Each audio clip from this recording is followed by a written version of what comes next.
التقينا بحاوي الكره المصريه وحاوي نادي الزمالك كابتن حماد عبد اللطيف. مساء الخير يا كابتن حماد. اهلا بيك واهلا ببرنامج كرة بلدنا. اهلا وسهلا. كابتن حماد، النهارده اتفرجت على اللقاء، النهارده ايه رايك فريق راس غارب وايه رايك في المباراه عموما يعني؟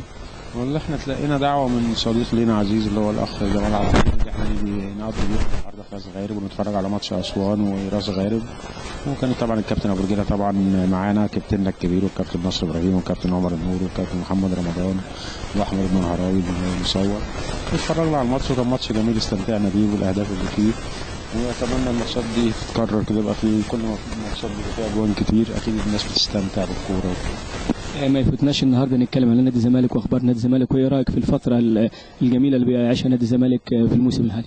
ربنا يكرم ان شاء الله. احنا مش عايزين حاجه من نادي الزمالك غير نادي الزمالك يبقى كويس وياخد بطولات ويبقى الجمهور زي نادي الزمالك سعيد واعضاء مجلس الاداره ورئيس النادي وكل الناس تكون سعيده. احنا عايزين بطولات في نادي الزمالك، والبطولات مش هتيجي غير بالمكسب والاستقرار.